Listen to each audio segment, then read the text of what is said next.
Ujian akhir semester, manajemen strategik, analisis masalah di tempat kerja, pembukaan, dan pengenalan.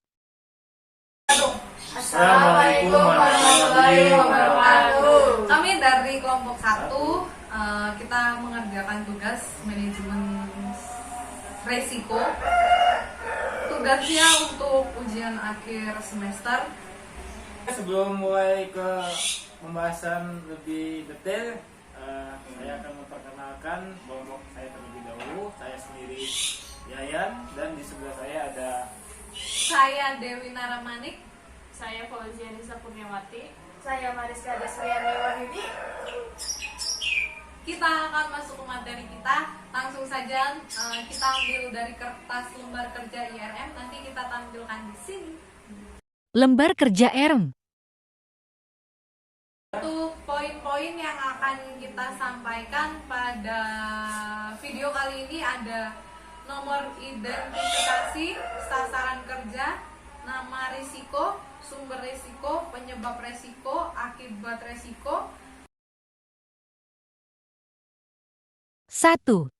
Sasaran kerja. kalau di tempat kamu untuk sasaran kerjanya siapa? Kalau di tempat aku sasaran kerjanya kan kita berhubungan sama pemerintah ya, jadi kenanya ke finance. Kalau di tempat kamu? Kalau di tempat aku sih ini database gitu sistemnya. Jadi itu kenanya ke siapa? Sasarannya ke siapa? Sasarannya ke orang-orang yang lagi cari kerja. Kalau di tempat kamu? Kalau di tempat aku sih lebih berhubungan dengan purchasing ya, karena kan tempat aku tuh dimana tempat jual beli sama penyimpanan barang ya. Jadi lebih berhubungan transaksinya tuh ke purchasing sama ke supplier sih. Jadi kenanya ke purchasing sama supplier. Kalau di tempat kerja kamu? Gimana ya? Kalau untuk di tempat kerja aku sih, aku kan di bagian keamanan di luar ya. Jadi untuk sasaran kerjanya sih paling untuk kenyamanan kerja dari manajemen yang ada di staf dalam gitu. Kita cuma buat melindungi staf-staf yang ada di. Jadi kayak menjaga keamanan yang Iya. ada di tempat kerja ya. Iya. Oke. 2. Nama risiko. Kalian tuh ada risiko dari pekerjaan kalian tuh apa aja sih? Pasti ada. Pasti ada ya? Ada. Pasti ada. Kalau di tempat Di tempat kalian apa ada resikonya tuh seperti apa gitu? Bisa diceritain nggak? Kalau di tempat aku sih untuk resikonya mungkin agak sedikit besar ya, karena kan kita di bagian pos-pos itu kita kan menjaga dari karyawan-karyawan yang bekerja di dalam pabrik tersebut.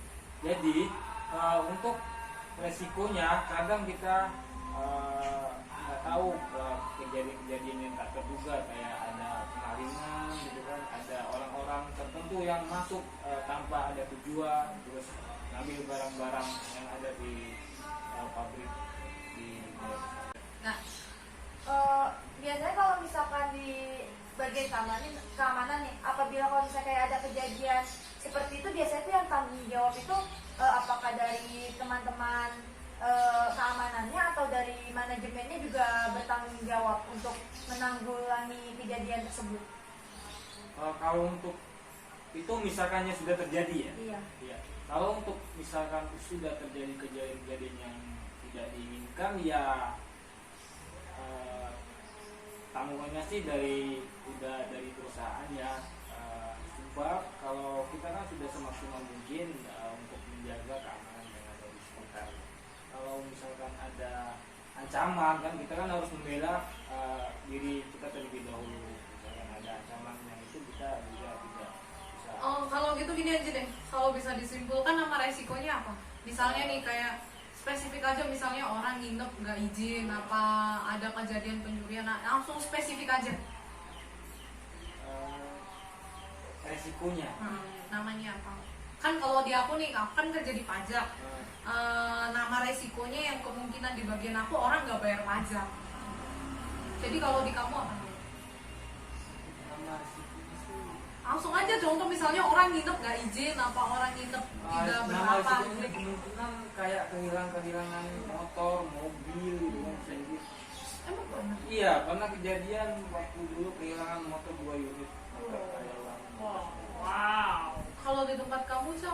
nama resikonya apa nih? Oh, kalau di tempat aku karena emang bagian aku kan emang penyimpanan barang nih. Jadi kalau misalkan ada orderan barang yang tidak dibayar oleh purchasing ke supplier aku, itu ada potensi yang namanya stock land. Jadi apabila di tempat aku itu barangnya tidak datang dari supplier, jadi supplier itu kadang nggak mau ngirim barang karena dari purchasing telat bayar. Jadi itu resikonya di tempat aku itu stock land gitu. Jadi kalau misalkan ada mispart atau apa, jadi purchasing lupa bayar, jadi ngaruh juga ke bagian aku gitu sih. Jadi kalau spesifiknya purchasing lupa bayar gitu ya. Iya. Jadi ada masalah apa tadi, mispart. Iya, kayak stock land. Iya, stock land mispart. Kalau di tempat kamu? Kalau di tempat kerja aku kan, di tempat kerja aku tuh kan pengelolaan database ya, database untuk untuk website gitu. Nah jadi paling resikonya tuh ini sih, kalau misalkan websitenya down, jadi orang nggak bisa akses masuk gitu. 3. Sumber resiko. Sumber masalahnya itu dari mana gitu. Mungkin kalau dari Ica dulu, sumber resiko di tempat kamu kerja, di sasaran kerja itu dari mana sih sumbernya? Ya. Sumbernya Kayak dari di mana? tempat aku kan contohnya sumber resikonya itu ada Dari- di kelalaian dari Oh, yang masing-masing yang jaga di pos depan gitu. Jadinya ada yang orang yang tidak berkepentingan bisa masuk ke pabrik.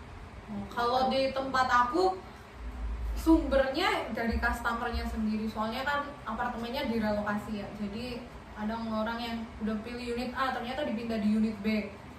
Dia nggak mau di unit itu, tapi kita pindahin karena kita memperbarui pembayaran pajaknya. Kalau kayak gitu kan orang nggak terima ya, masa dia bayarin pajak yang bukan dia mau gitu. Kalau aku sih sumbernya dari orangnya sendiri, orangnya yang nggak mau bayar pajak. Kalau kamu? Kalau aku sumbernya ya itu tadi dari dari internet, kayak gangguan jaringan kah, atau bisa aja gangguan dari listriknya ya. Biasanya kalau misalkan di pusat itu ada gangguan listrik, misalkan gardunya mati gitu. Nah itu biasanya belum ada backup sih kalau sampai sekarang, jadi nggak bisa masuk mengakses websitenya gitu. Oh, berarti kalau di tempat aku tuh sumbernya yaitu kelalaian dari purchasingnya yang harusnya due date antara perjanjian sama suppliernya gitu.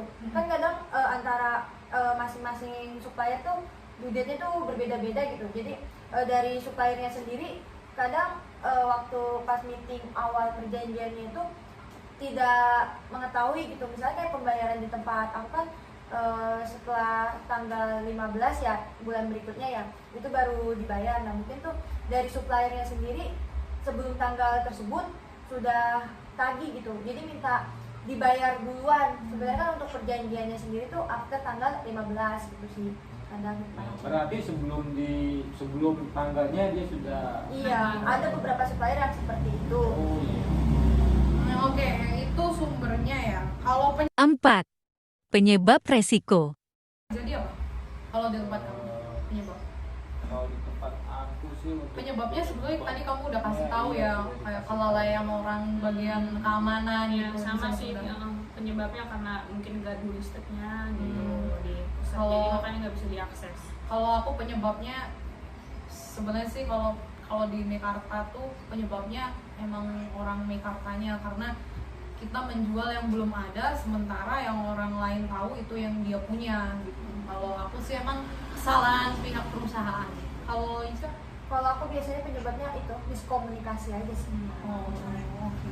Kadang dari aku juga masih kayak info dari, kan informasi itu pasti adanya dari bawah dulu kan.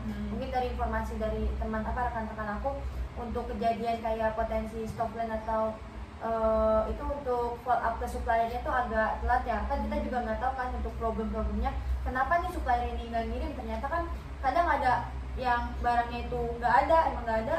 Terus kadang emang ada beberapa supplier yang nggak mau ngirim karena emang belum dibayar dari pihak akunya gitu sih. Itu penyebabnya ya. Kita masuk ke poin 6. Akibat resiko. 6 ya, akibat gitu. Kalau akibat itu berarti setelah timbulnya permasalahan, apa sih akibatnya? Kalau di tempat kerja aku dulu, kalau akibat, kalau dari pajak itu ya otomatis kita tidak membayar pajak.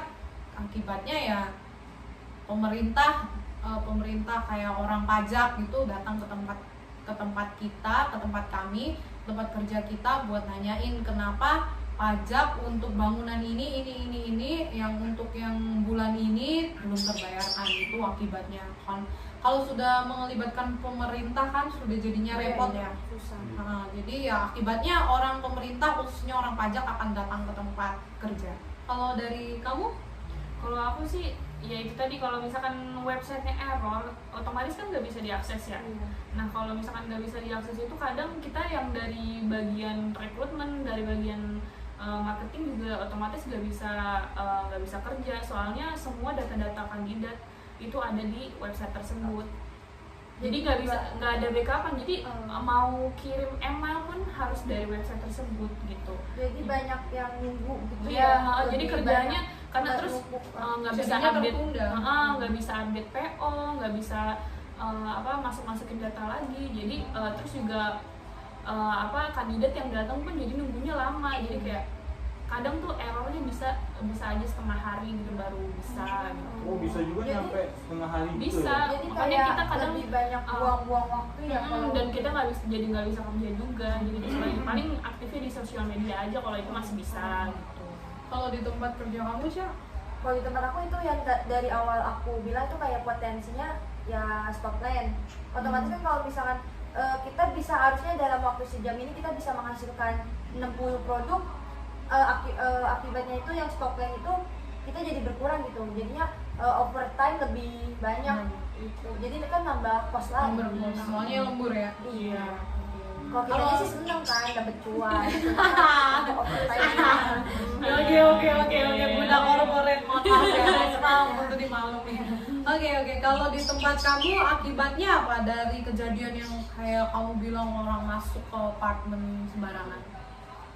Untuk akibatnya sih agak fatal sih, soalnya kan itu menyangkut dari benda-benda yang ada di pabrik tersebut. Contohnya kayak kehilangan 2 unit motor gitu kan. Itu kan Aduh, 30 Ngurusnya aja susah Iya. banget, harus lapor sana Bisa sini. merusak citra perusahaan. Oh ini gimana sih Iya. keamanannya gitu ya? Iya, kita juga sebagai keamanan yang ada di terdepan, pos depan, jadinya mendapat sanksi sih. Sanksi doang. Apa ya? Mungkin kalau berulang-ulang kali ya lebih Lolosan. dari lolosan mungkin langsung dapat SP ya? cut kali Iya, ya. kan. Dulu sih kita tanggung jawab nih sebagai itu, jadi kita Dipotong gaji. Iya, kita patungan buat ganti motor. Serius? Itu Iya. apakah nggak ada perjanjian sama manajemen gitu atau gimana? Dulu sih kita perjanjiannya kita kan ngomong ke manajernya gimana nih kita sudah kelalaian gitu. Jadi terus kan konsultasi tuh manajernya kepada kita bersama, akhirnya sepakat buat kalau kita itu siap buat ganti. Nah terus nggak diterusin ke pusat, kalau diterusin sampai ke pusat itu ya kita salah, bakal iya. out semua. Iya, kalau itu udah pasti. Oke. Perbincangan sedikit mengenai pekerjaan anggota kelompok. Kita sudah Berbincang-bincang gitu ya kan? ya, Ini mengenai tapi kesannya kok kita kayak adu nasib ya. Iya ya. Soalnya kita itu membahas secara detail. Mengadu nasib dengan Iya. manajemen. Oke. Oh ini loh manajemen resikonya. Jadi dari pengaduan nasib kita ini kita bisa belajar. Pengaduan gitu kan. Mungkin dari akibat dan resiko yang kita terima mungkin kita dari lebih banyak mengevaluasi diri dari pekerjaan kita juga ya. Iya, Yang betul. pastinya kita berusaha memberikan yang terbaik. Iya. Memberikan yang terbaik untuk Untuk perusahaan kita Karena kita Supaya- butuh korporat. Penutupan. Baik, sampai di sini podcast dari kami mengenai lingkup kerja kita sesuai dengan kertas kerja lembar kerja IRM yang sudah kita pelajari di pertemuan sebelumnya. Nanti kertas kerjanya kita taruh di atas. ngasih tahu ya. Iya, Ya, cukup spill. cukup Udah ya. cukup. Iya. Oke. Oke, mungkin kurang lebihnya Ya. mohon maaf apabila ada kata-kata kita yang kurang mengenakan ya, karena ini kejujuran dari Hati kita masing-masing. Mungkin sekian.